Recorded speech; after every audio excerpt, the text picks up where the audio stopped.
Hello and welcome to Star Wars Fits. Today I'm going to talk to you about Starwarsvisions Episode 3 The Twins. Please note that a spoiler warning is now in effect. This story evolves around two twins that were created by the dark side of the Force, one male, one female.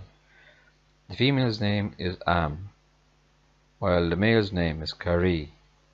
The episode opens with two Star Destroyers that are combined together with a hyper cannon attached to the center between them, which we learn can only be activated when both twins, one on each Star Destroyer, combine together to activate the hyper cannon.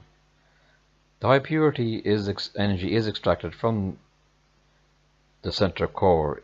It is the same power that is transferred into both their dark armor, which they wear. Once the refined dark energy is unleashed through the weapon's hypercannon, it will be capable of destroying planets and any resistant star systems. Am commands the droid B2ON to activate the weapon, but she is informed by one of her personnel that the power source from the reactor core has gone missing. B2ON says that only the twins can get access to the power core. The droid checks on Karre and finds he is not on his destroyer but has actually stolen the power core. Am orders her troopers to arrest him. Karre comes across several stormtroopers, and as they attempt to stun him, he escapes. He stops the bolts with the Force and makes his escape to the hangar bay where an X-Wing is waiting. Our duo boards the X-Wing. Am, with her stormtroopers, enter the hangar bay in order to stop him. She asks him why is he doing this, and he says she wouldn't understand. Our duo fires the weapons of the X-Wing at her and the troopers. She uses the Force to protect her and BTON, but the troopers are killed. Karre leaves the Star Destroyer with the power source, only to be stopped by Am using the Force to hold the X-Wing. She stands on top of the Star Destroyer and uses the Force to pull the power source from the X-Wing.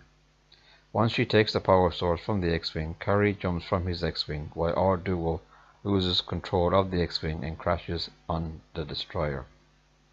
Before Am could grab the power source, Karre uses the Force to pull the power source away from her, both using lightning on the power source, destroying the container it is housed in. Karre tells her that he had a vision that if she uses the power source, she would die.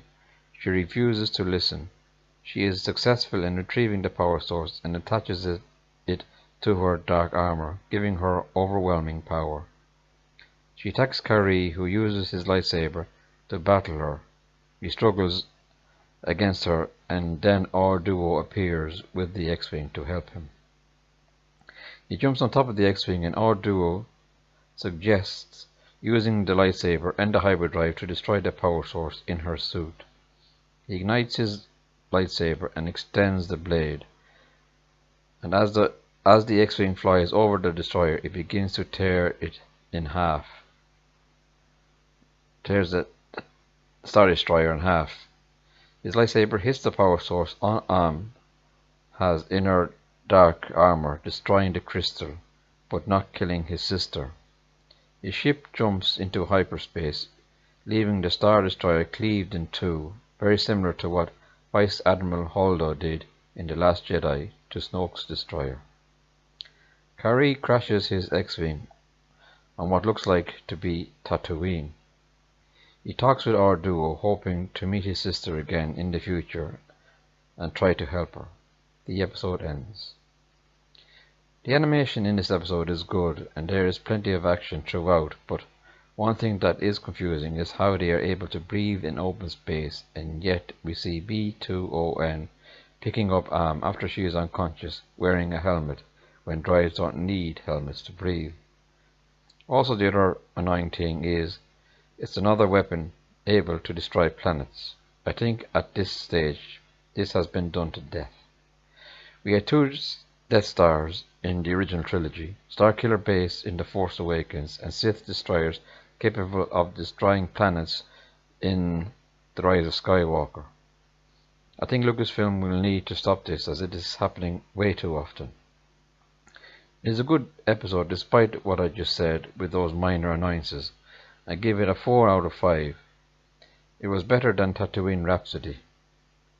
Well, hope you will like this review. Please click like if you liked the video, and also subscribe to my channel and click on the notification bell in order to be notified of my latest videos. Until the next time, may the Force be with you.